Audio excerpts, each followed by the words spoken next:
Oke, sore hari ini saya akan menjelaskan secara singkat saja. Nanti kita ada training lebih komplit tentang dunia pertanian, karena dunia pertanian itu sangat luas sekali.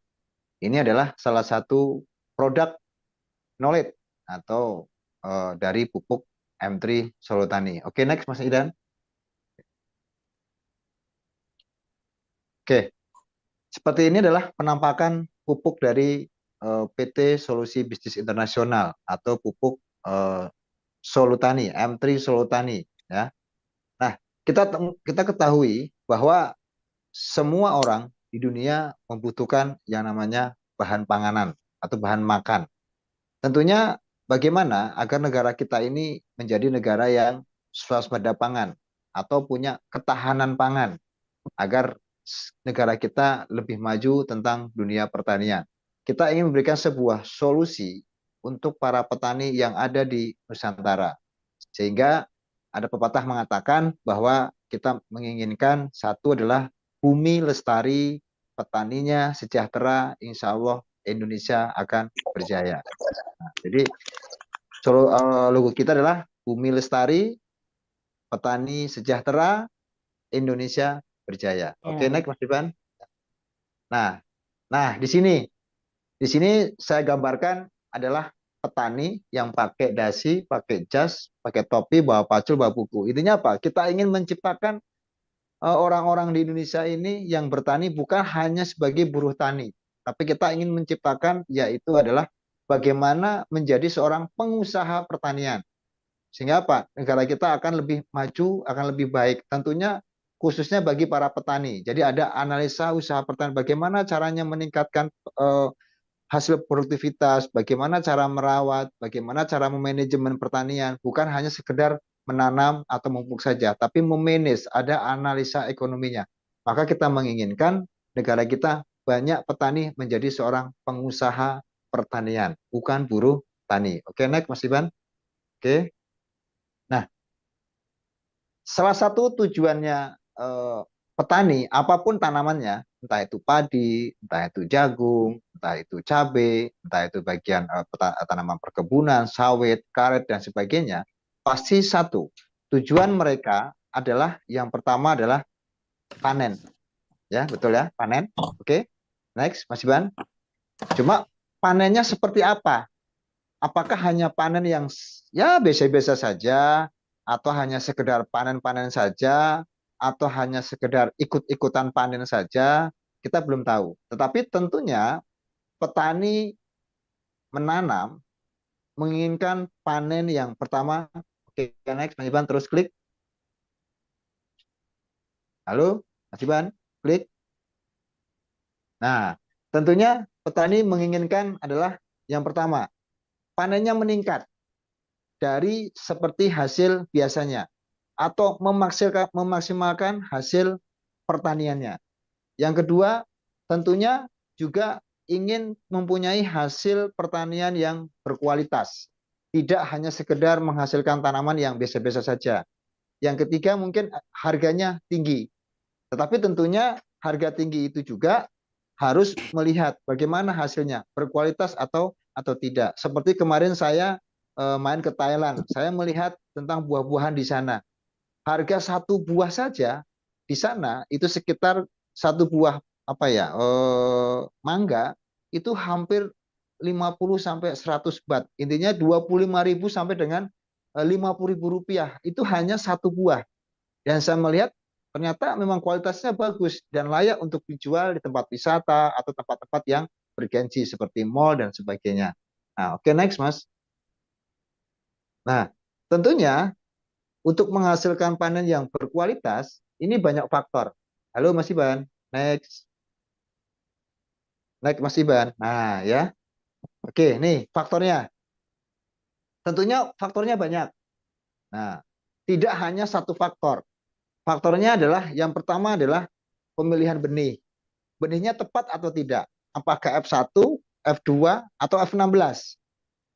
Sehebat apapun bertaninya, tetapi kalau benihnya tidak maksimal atau tidak berkualitas, ya hasilnya tidak akan berkualitas. Banyak juga sekarang kita bermacam-macam benih. Contohnya padi. Padi itu ada benih inhibrida, ada benih hibrida, ada benih lokal, dan sebagainya. Nah, itu tuh hasilnya akan berbeda. Potensi hasilnya pun akan berbeda dari benih yang satu ke benih yang kedua. Nah, yang kedua adalah faktor tanah. Tanahnya juga menentukan kondisi tanahnya bagaimana.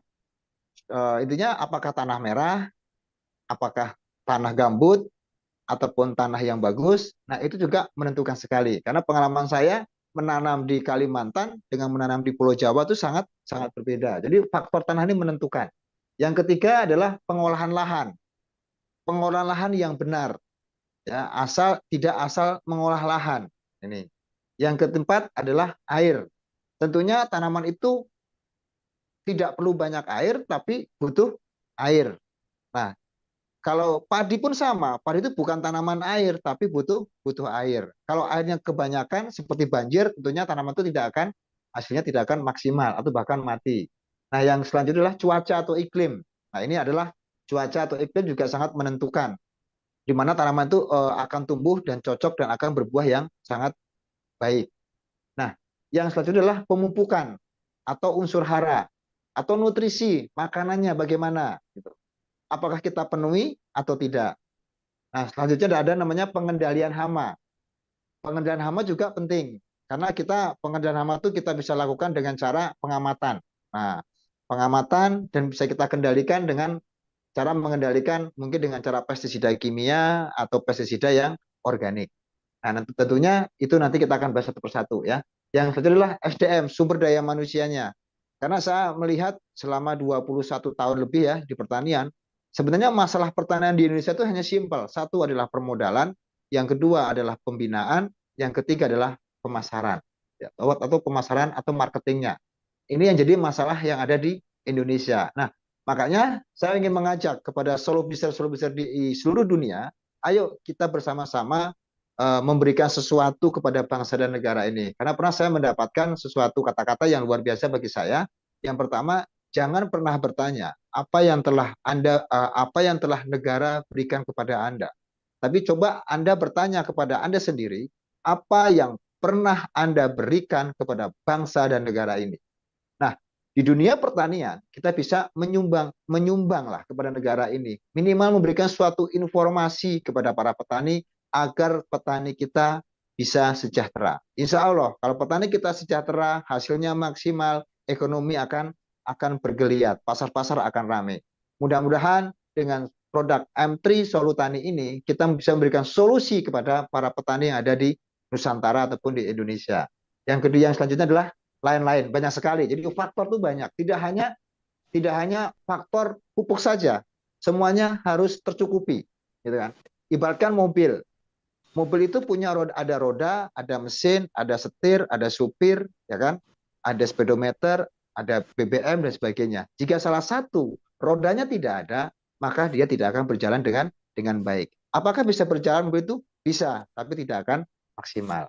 Oke, Mas. Nah, saat ini kita akan bahas ya, bukan di faktor benih, bukan di faktor tanah. Saya yakin benih petani-petani di Indonesia sudah bisa memilih mana yang cocok atau tidak di lahan tersebut. Tanah mungkin juga bisa mempelajari, mungkin cara pengolahan lahan petani sudah terbiasa, air bisa kita lihat bisa mengatur dan sebagainya. Atau kalau cuaca atau iklim memang tidak bisa kita lawan karena itu adalah dari Allah Subhanahu wa taala. Nah, yang kita akan bahas adalah tentang bagaimana cara memenuhi kebutuhan tanaman atau di pemupukan atau unsur unsur hara ya. Nah, kalau hama nanti kita bisa sharing tentang hama karena di Solubis hama ini belum kita keluarkan. Baru kita keluarkan adalah untuk nutrisinya. Walaupun sebenarnya produk dari PT Solubis bisa untuk mengurangi serangan hama, bukan membunuh, tapi mengurangi atau mengusir dari serangan hama yang mengusir. Oke. Oke, Mas Iban, next. Nah, kita akan membahas salah satunya adalah unsur hara. Oke. Unsur hara. Unsur hara itu apa sih, Mas? Nah, unsur hara itu adalah makanan. Makanan yang dibutuhkan oleh tanaman. Nah, di dalam penelitian, dalam akademisi, tanaman itu membutuhkan unsur hara atau makanannya kurang lebih 20 sampai dengan 90 jenis unsur hara. Itu banyak banget. Nah, tetapi yang pokok, intinya pokok itu wajib. Yang harus ada, tidak boleh tidak ada. itu kurang lebihnya ada sekitar 13 jenis unsur hara yang harus kita penuhi untuk tanaman. Oke, Mas. Next. Coba next. Oke. Nah, yang pertama, tanaman itu sama dengan manusia.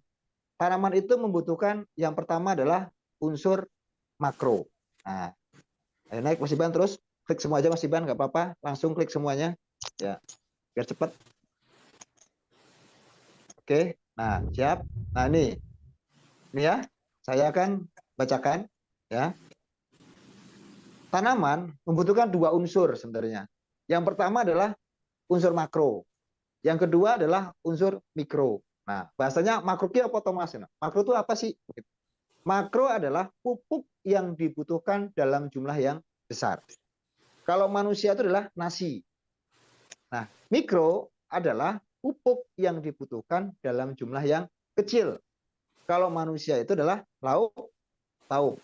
Nah, makro ini biasanya terdapat di pupuk anorganik atau pupuk buatan. Seperti contohnya adalah seperti N itu nitrogen, urea, fosfat, kalium, sulfur, kalium, magnesium. Nah, K itu P itu TSP, KCl, ZA dan sebagainya. Dolomit dan sebagainya. Itu biasanya unsur hara yang besar atau nasinya tanaman yang terbuat dari pupuk anorganik atau pupuk kimia. Sedangkan pupuk mikro atau lauk pauknya itu terdapat ada Fe, zinc, kuprun, ya, mangan, klor, boron. Nah, itu bahasanya ya. Nah, itu adalah mikro. Biasanya itu pupuk itu terdapat di pupuk alami. Ya, pupuk alami atau saya katakan pupuk yang dibutuhkan dalam jumlah kecil. Kalau manusia itu ya lauk pauknya. Nah, pada intinya kedua unsur makro dan mikro semenjak dulu Allah sudah diberikan di tanah kita. Sudah ada sebenarnya. Cuma karena di dalam dunia pertanian kita melakukan tanam, panen, tanam, panen bertahun-tahun bahkan berpuluh-puluh tahun, maka lama-lama makanan atau unsur hara yang ada dalam tanah yang dibutuhkan oleh tanaman itu berkurang. Kenapa? Karena terjadinya pengeluaran unsur hara. Contohnya adalah kita minum kopi atau minum jus atau makan nasi. Ya mungkin kita minum kopinya sedikit-sedikit, tapi lama-lama kopinya akan habis kalau kita tidak kembalikan lagi kopi yang baru. Nah, sehingga apa? Sehingga terjadinya yaitu unsur hara di dalam tanah itu berkurang, habis. Gitu. Simple sebenarnya pertanyaan itu. Nah, terus bagaimana caranya? Simple, ya kita kembalikan yang disebut back to nature, mengembalikan sesuatu ke alam itu mengembalikan sesuatu kepada alam yang nantinya yang dibutuhkan oleh tanaman. Nah, cuma yang saya lihat saat ini para petani khususnya petani padi ya atau petani yang lain ya, yang biasa-biasa saja, mereka tuh jarang pernah mengembalikan 13 unsur hara ini. Yang mereka kembalikan kadang-kadang hanya 3 unsur, yaitu urea, TSP dan KCl. Itu aja. Intinya apa? Intinya berarti tanaman itu kekurangan unsur hara. Loh, Pak, tapi kan tetap hidup. Ya, sama dengan manusia. Manusia pun hanya makan nasi pun tetap hidup. Tapi mungkin perkembangannya tidak maksimal atau kurang gizi. Nah, intinya apa? Saat ini kenapa dulu tanaman padi kita, ya, tanaman padi kita dulu eh, bisa menghasilkan puluhan ton, 8 ton, 10 ton, bahkan 12 ton. Karena cadangan unsur haranya masih banyak. Sekarang rata-rata di Indonesia, kalau kita rata-rata hasil pertanian di Indonesia itu hanya 4 sampai dengan 5 ton per hektar per musim. Bayangkan Bapak Ibu semuanya. Sekarang jumlah penduduk Indonesia ada berapa? Setiap hari butuh makan, ya kan? Satu orang kalau kita teliti, satu orang rata-rata membutuhkan makan beras itu 1/4 kilo kali berapa juta orang atau berapa ratus juta orang, dan kita hitung berapa hasil pertanian di Indonesia dengan jumlah lahan yang ada. Bahkan sekarang lahan di Pulau Jawa khususnya itu sudah banyak penyusutan. Lahan yang sawah sudah banyak jadi perumahan. Lahan yang sawah sudah banyak jadi pabrik dan sebagainya. Sehingga apa? Terjadinya pengurangan lahan, jumlah penduduk semakin banyak, hasil pertanian semakin berkurang, Akhirnya apa? Negara kita menjadi negara importir bahan makanan. Seandainya saja ketika itu terjadi kita harus impor dan kita diembargo oleh negara lain, tidak dikirim beras karena kita tidak bisa memproduksi beras yang maksimal, apa yang terjadi? Sehebat-hebatnya teknologi perang kita, kalau nggak makan tetap kalah. Makanya kenapa saya semangat di dunia pertanian? Karena kita ingin memberikan sesuatu kepada bangsa dan negara ini, bagaimana negara kita ini menjadi negara yang punya ketahanan pangan tersendiri. Dan kalau bisa swasembada pangan sendiri, tidak ketergantungan dari negara lain. Ini yang pertama. Nah, sehingga apa? Sehingga intinya apa? Negara kita saat ini adalah kekurangan unsur hara pertanian kita. Makanya hasil kita tidak bisa maksimal. Oke, naik Mas Iban? Oke. Nah, ini. Yang kedua, terjadinya pengerasan lahan pertanian. Nah, ini. Ya. Ini juga masalah bagi kita. Pertama, kenapa? Karena sekarang kita terlalu overdosis. Overdosis menggunakan bahan anorganik atau pupuk kimia yang berlebihan dan terus menerus. Sehingga apa? Sehingga banyak terjadi namanya endapan atau residu pupuk kimia yang ada dalam tanah kita. Yang dulunya mungkin tanah kita, sawah kita dalamnya 1 lutut, sekarang paling 1,5 polo aja kadang nggak ada. Ketebalan tanah kita hanya berapa senti. Karena itu dampak efek dari penggunaan pupuk kimia yang berlebihan dan terus menerus. Jadi segala sesuatu yang berlebihan itu kurang baik. Yang kedua, kenapa kok jadi lahannya jadi keras? Karena memang tidak semua unsur pupuk kimia itu diserap oleh tanaman. Karena kita tahu seperti urea itu kan nitrogen ada tulisannya N46%. Intinya apa? Dari 100 kg urea itu kandungan unsur nitrogennya hanya 46%. Yang 54% adalah bahan pengikat. N itu nitrogen.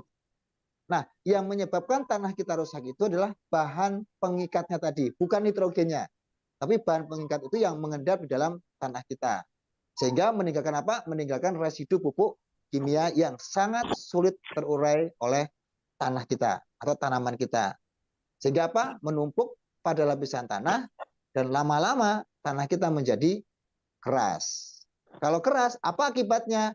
Akibatnya adalah akar tanaman sulit untuk menyerap pupuk karena dia tidak bisa berkembang karena terbatas kekuatan akar untuk mencari makanan. Yang kedua, ada pernapasan akarnya terganggu atau aerasinya terganggu. Karena jumlah anakan padi akan sedikit karena tidak bisa berkembang. Ya. Yang saja berkurangnya mikroorganisme yang menguntungkan. Mikro itu makhluk hidup. Makhluk hidup yang berkurang. Contohnya yang paling mudah adalah belut. Sekarang sangat sulit kita mencari belut di sawah. Kan?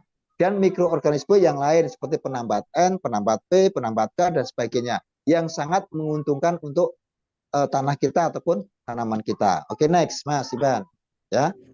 Oke. Nah, ini gambarnya dosis pupuk semakin tinggi. Bayangkan habis semuanya. Saya kemarin ke Karawang, saya tanya 1 hektar habis berapa urea, Pak? 1 ton, Mas. 1 ton, luar biasa. Gitu. Oke. Oke, next, Mas Iban. Nah, ini Pak.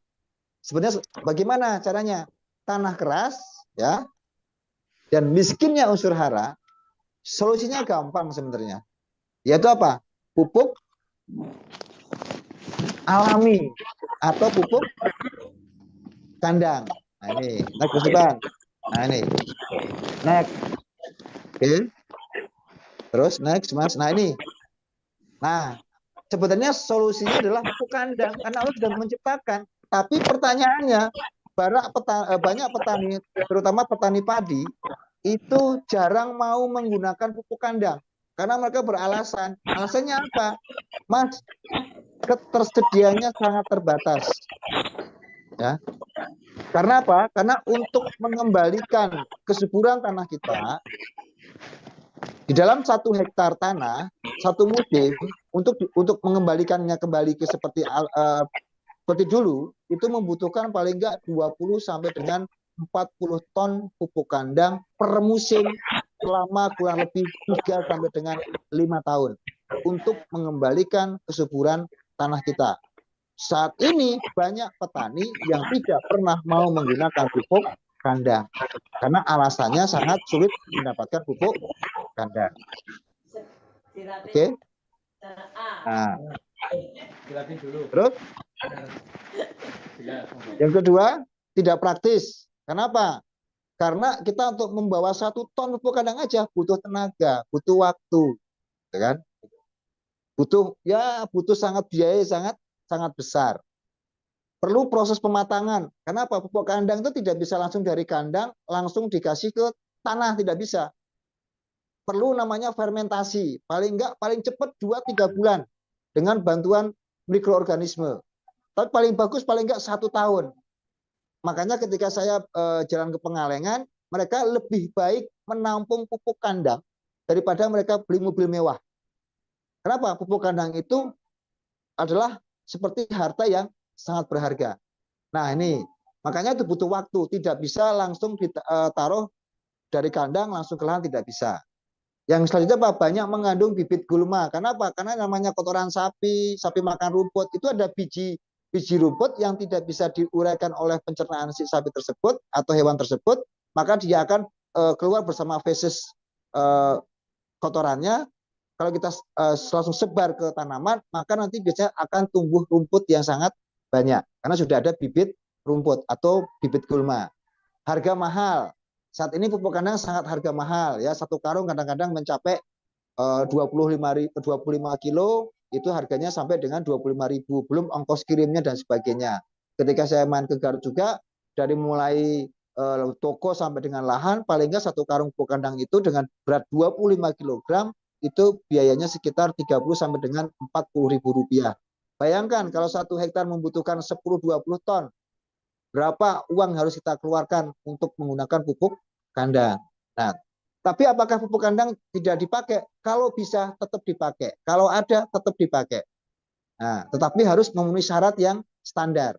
Makanya ketika memang benar-benar pupuk kandang tidak ada, maka kita diperlukan yaitu alternatif atau pengganti, ya, atau pendamping. Kalau alternatif pengganti itu bila benar-benar pupuk kandang tidak ada, bisa kita gantikan dengan pupuk-pupuk yang buatan teknologi terbaru atau pendamping. Kalau ada pupuk kandang tetap dipakai. Nah, pendampingnya adalah bisa menggunakan produk-produk dari produk yang ada. Nah, saat ini bagaimana? Apa solusinya? Nah, PT Solusi Bisnis Internasional ya mengeluarkan suatu produk yang luar biasa, produk yang unik ya, ya, yaitu adalah pupuk M3 Solo Tani. Nah, M3 Solo Tani ini sebagai bagian dari apa? Solusi. Solusi untuk apa? Jika benar-benar pupuk kandang tidak ada, bisa sebagai pendamping. Yang kedua, bisa benar-benar untuk memenuhi kebutuhan tanaman. Next, Mas Iban, next, ya, next. Nah, untuk memenuhi kebutuhan tanaman, yaitu di unsur mikro, yaitu lauk pauknya. Nah ini, jadi jangan salah ya, pupuk M3 ini adalah pupuk mikro. Dia golongannya bukan pupuk hayati, karena pupuk itu ada beberapa bagian. Ini harus kenalan dulu. Pupuk itu ada 3 bagian. Yang pertama, ada pupuk anorganik, ada pupuk organik. Nah, pupuk organik artinya pupuk yang mudah terurai. Nah, yang biasanya terbuat dari tanaman, tumbuhan, ataupun mikroorganisme. Ya. Nah, pupuk organik terbagi menjadi 2, yaitu pupuk nabati dan juga pupuk hayati. Nah, jangan salah ya. Jadi kita ini adalah golongannya bukan di hayati, karena hayati itu adalah pupuk yang bahan aktifnya dari mikrobia. Nah, seperti E4 dan sebagainya. Kalau pupuk yang dikatakan bio-bio itu berarti dia pupuk yang terbuat bahan aktifnya dari makhluk hidup, ya kan? Nah, biasanya itu untuk pembenah tanah, ya, untuk membantu penambat NP dan sebagainya. Nah, Solutani pupuknya luar biasa, bukan terbuat dari kotoran hewan, tapi murni dari bahan baku alami. Salah satunya adalah bahan bakunya dari lidah buaya atau aloe vera. Ini teknologi terbaru. Kita sering lihat di YouTube banyak orang membuat benih bibit yang diolesi oleh aloe vera atau lidah buaya untuk ZPT-nya, perangsang tubuhnya. Akhirnya apa? Dia bisa tumbuh dan sebagainya. Nah, ini intinya apa? Ini pupuk ini sangat bersahabat, bukan terbuat dari kotoran, karena pupuk organik juga ada yang dari kotoran, ada yang dari kencing sapinya atau kencing kambing, urin kelinci dan sebagainya. Nah, kita tidak ada mengandung bahan dari hewan. Kita murni dari bahan alami, buah-buahan, sayur dan sebagainya. Nah, yang pertama adalah terbuat dari bahan dasarnya aloe vera atau lidah lidah buaya. Karena dia mengandung hara yang sangat lengkap ya untuk fase vegetatif maupun degeneratif. Vegetatif itu artinya pertumbuhan, degeneratif itu artinya adalah masa-masa pembuahan. Nah, dan juga luar biasanya ini dilengkapi dengan ekstrak mint. Ekstrak mint itu untuk apa? Ekstrak mint dapat berfungsi sebagai antimikroba atau penyakit bakteri, luar biasa di sini. Karena mencari bakteri itu susah. Ini sudah ada ya, karena ini ada satu bahan minyak. Yang kedua untuk mengurangi dari serangan jamur atau fungisida dan juga sebagai penolak hama dan tikus serta mampu menghambat penetasan telur serangga. Sehingga ketika seperti penggere batang, ketika dia ada kupu-kupu hama putih palsu, dia menusuk di batang padinya. Nah, ketika kita semprotkan dengan produk Solutani, karena ada ekstrak minnya, maka telur yang ditaruh di batang padi tersebut tidak akan berkembang, akan mati gitu. Sehingga apa? Sehingga tidak ada serangan namanya sundep dan sebagainya atau penggerek batang dan sebagainya. Nah, intinya apa? Ini pupuk yang luar biasa dan kandungan-kandungan yang lain karena komplit ada unsur mikro dan makronya. Walaupun makronya nilainya kecil, ya kan? Karena kalau pupuk organik itu kalau makronya di atas 5% ya berarti bukan organik lagi. Dia sudah mengandung pupuk organik. Karena organik itu kandungan nitrogennya di bawah 5%. Gitu. Ini nanti kedepannya kita training ya. Nah, ini adalah bahan bakunya, yaitu ingat bahan bakunya yang utama adalah aloe vera dan daun mint. Ini ya. Nah, ini kandungannya banyak sekali ya. Next, Mas Iban. Next. Ini kandungannya seperti N ya. Di N di sini nitrogen, P, K, ada Ca, Mg, S, C organiknya, Fe-nya, mangannya, Zn semua sudah komplit semua di sini. Ada kandungan ZPT-nya juga seperti auksin, sitokinin, giberlin ya. Juga perekat asam amino, enzim, gula, vitamin, polifenol, humatufat. Kok ada enzimnya? Iya Mas, enzim. Enzim itu pupuk. Pupuk itu ya enzim gitu loh. Sama dengan manusia. Manusia juga butuh pupuk. Apa? Enzim. Nah, ini.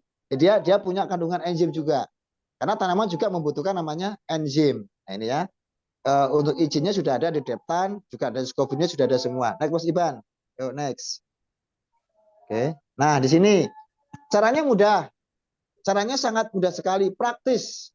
Bahkan pupuk Solutani ini bisa dicampur dengan pestisida kimia atau insektisida kimia.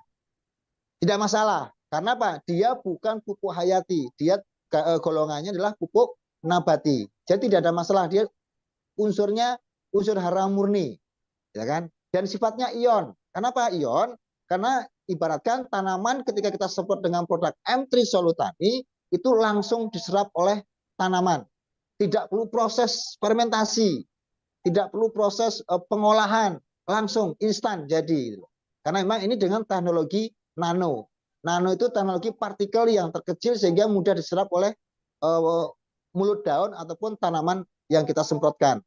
Dan kita ketahui untuk penyemprotan paling bagus 70% dari bawah, 30% dari atas. Kenapa dari bawah? Karena stomata daun atau mulut daun itu ada di bawah daun, bukan di atas daun. Dan penyemprotannya itu paling bagus setelah matahari terbit. Jam 7 sampai dengan jam 10. Karena jam-jam tersebutlah stomata akan membuka. Nah, ketika kita semprotkan dengan pupuk M3 Solutani, maka akan langsung diserap oleh tanaman.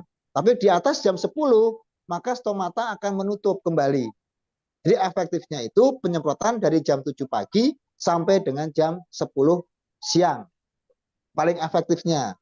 Nah, kalau dengan pestisida kimia bisa dicampur? Bisa. Dan dia tidak ada pengaruhnya. Karena dia bukan hayati, dia nabati. Tidak ada bentrokan atau tidak ada masalah. Nah, caranya gampang sekali. Apapun tanamannya sama dengan enzim. Apapun penyakitnya pasti kita minum enzim. Ya. Caranya gimana? Caranya cukup 3 sendok sampai 5 sendok takar. Ya. Di sini ada takarnya. Oke, seperti ini. Nah, ini sendoknya. Seperti ini. Ya. Kecil, agar-agar ya. Cukup 1 tangki menggunakan 3 sendok ini. Uncup. Yang tangki ukurannya 14 sampai dengan 17 liter. Wah, sangat ngirit. Intinya apa? 1 botol ini bisa kita gunakan kurang lebihnya 10 sampai dengan 15 tangki, ya kan? Ini. Jadi sangat kecil sekali, walaupun kecil-kecil tapi si cabai rawit. Nah, ini untuk per tangkinya.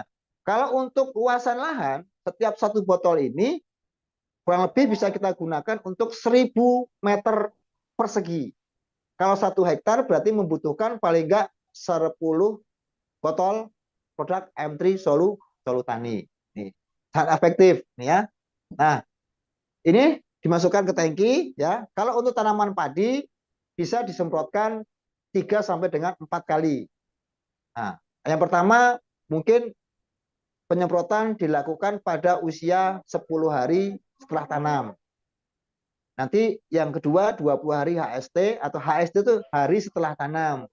Yang ketiga mungkin 30 hari setelah tanam dan juga 40 hari atau maksimal sampai dengan 50 hari setelah tanam. Sudah 4 sampai dengan 5 kali nyemprot tidak masalah ya.